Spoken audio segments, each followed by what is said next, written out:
সময় একটা ভিখারিনী মহিলা দুইটা কন্যা সন্তান নিয়ে আসলো এবং আমার কাছে ভিক্ষা চাইলো। আম্মাজান আয়েশা রাদিয়াল্লাহু তাআলা আনহা বলছেন, আমার কাছে দেওয়ার মতো কিছু ছিল না, শুধু একটি মাত্র খেজুর ছাড়া আর কিছু ছিল না। তখন আমি ওই খেজুরটা ওই ভিখারিনী মহিলাকে দিয়ে দিলাম। এই খেজুরটা পাওয়ার পরে এই ভিক্ষুক মহিলাটা খেজুরটা দুই খণ্ডে বিভক্ত করলো এবং দুইটা কন্যা সন্তানকে দিয়ে দিল। তা থেকে নিজে কিছু খেলো না। একটা খেজুর পাওয়ার পরে সেইটা দুই ভাগে ভাগ করলো আর কন্যা সন্তানদের মধ্যে দিয়ে দিল, নিজে কিছু খেলো না। বুঝতে পেরেছেন? দরুদ শরীফ পড়েন আল্লাহুম্মা।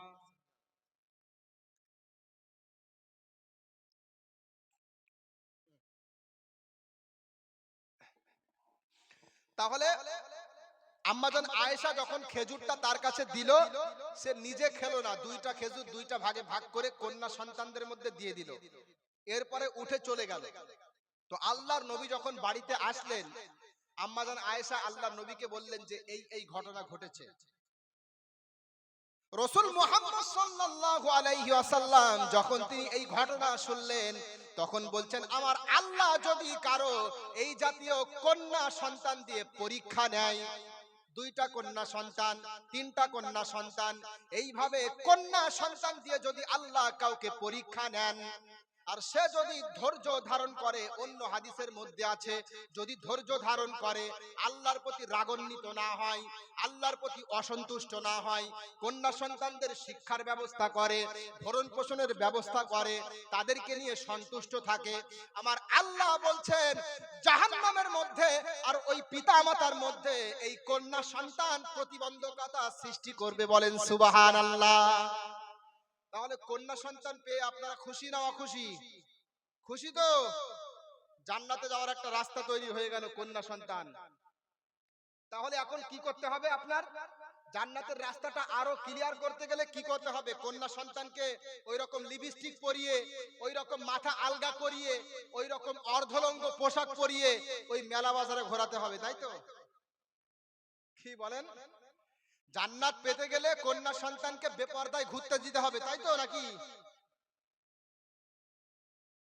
জান্নাত পেতে গেলে কন্যা সন্তানকে লালন পালনের মতো লালন পালন করতে হবে, ইসলামিক শিক্ষা দিতে হবে। যতটুকু শিক্ষা না করলে তার ঠিকানা জাহান্নাম হবে। যতটুকু শিক্ষা না করলে হারাম হালাল বুঝতে পারবে না, জায়েজ নাজায়েজ বুঝতে পারবে না, নিজের জীবনে ইসলাম মেনে চলতে পারবে না, ততটুকু শিক্ষা তাকে দেওয়া লাগবে। এবার বলেন কোন কোন পিতামাতা আছেন, হাত তোলেন, যারা কন্যা সন্তানকে 5 ওয়াক্তের নামাজ শিক্ষা দিয়েছেন, কন্যা সন্তানকে ইসলামের সাধারণ জ্ঞান শিক্ষা দিয়েছেন, যেগুলো জরুরি। হাত তোলেন দেখি, আছেন কেউ কেউ? আপনি আছেন কি মাদ্রাসায় পড়েন নাকি মেয়ে? উনি তো দেখি সবসময় হাত তুলছে। আপনি? মাশাআল্লাহ, আল্লাহ কবুল করুক। বলেন আমিন। আমাদের তো মাশাআল্লাহ বাংলা পড়ার জন্য আলাদা মাস্টার থাকে, ইংরেজি পড়ার জন্য আলাদা মাস্টার থাকে, আর আরবি পড়ার জন্য আলাদা মাস্টার তো দূরের কথা, মাস্টাররা বারবার বলছে আসো আসো আরবি শেখাবো, আসো আসো, তারপরও আসে না। ঠিক না? ঠিক বলেন। আমাদের গ্রামে মক্তব আছে, অনেক বাচ্চারা আসে, অনেকে আসে না। তো তাদের গার্জিয়ানদেরকে যখন বলি আপনার বাচ্চাকে মক্তবে কেন পাঠাও না, তখন কি বলে জানেন? হুজুর সকালবেলা আমার বাচ্চার পড়া থাকে। তার মানে এই মক্তবের যে পড়া, আরবি পড়া, এটা কোনো পড়াই না। এটা কি না বলেন? এটা কোনো পড়াই না। আর ওই ইংরেজি বাংলা পড়া, নিয়ম করে ইংরেজি বাংলা পড়ছেন আর আরবি থেকে দূরে থাকছেন, মরেন তারপরে বুঝতে পারবেন। কবি কত সুন্দর কথা বলছে জানেন? এই জাতীয় হতভাগা দুর্ভাগা যারা আরবি শেখে না, ইসলাম শেখে না, তাদের তাদের তাদের যে ভাষা, তাদের যে মনোভাব, এটা কবি কত সুন্দর করে নিজের ভাষায় বলেছেন। নিয়ম করে বাংলা পড়ো, ইংলিশে বেশ গল্প করো, আরবি এখন হয় না শুধু পড়া, আরবি এখন তোমার কাছে লাগে ভীষণ কড়া, আরবি এখন তোমার কাছে লাগে ভীষণ কড়া। ঠিক না? ঠিক না? ঠিক না? অনার্স তোমার ইংলিশে হয়, নিজেকে জ্ঞানী দাও পরিচয়, অনার্স তোমার ইংলিশে হয়, নিজেকে জ্ঞানী দাও পরিচয়, নাম বলো না এমডি দেওয়া ছাড়া। ঠিক না? ঠিক বলেন। অনার্স করছে ইংরেজি ভাষাতে, বুঝলেন? নিজেকে বড্ড জ্ঞানী পরিচয় দিচ্ছে, আর নামের আগে এমডি, এমডি, এমডি ছাড়া নাম বলবে না, মোহাম্মদও বলবে না, শর্ট ফর্ম বলবে, এমডি বলে নাম লিখবে। ঠিক না বেঠিক বলেন? নামের আগে এমডি লিখবে।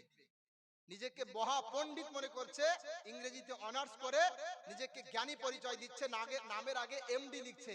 আর কি বলতে জানেন? কি বলছে জানেন? আরবিটা কেউ পড়ে নাকি? পড়লে বলো হবে বাকি। আরবিটা কেউ পড়ে নাকি? পড়লে বলো হবে বাকি। ইংলিশের মতো কি আর পড়বে সারা? বলছে যে আরবি পড়ে কি হবে? যদি আরবি পড়ি তা আরবি পড়ে লাভ কি হবে? ইংরেজি পড়লে যে সাড়া পড়বে সমাজে, অমুকের ছেলেটা ইংরেজিতে কথা বলতে পারে ঠুসঠাস করে, একটা প্রতিষ্ঠিত ছেলে, এরকম এরকম বলবে। আরবি পড়লে কেউ কি বলবে নাকি? এই তো আমরা মাশাআল্লাহ আরবি টু আরবি পড়ে থাকি, আরবিতে অ্যানসার করি, আরবিতে কথাও বলতে পারবো, তারপরেও আমরা সমাজে অশিক্ষিত মূর্খ। ঠিক না? কিছু ডাক্তার মাস্টার এমন আছে, এরা আলেমদেরকে দেখলে সহ্য করতে পারে না। আছে না নেই বলেন? আছে না?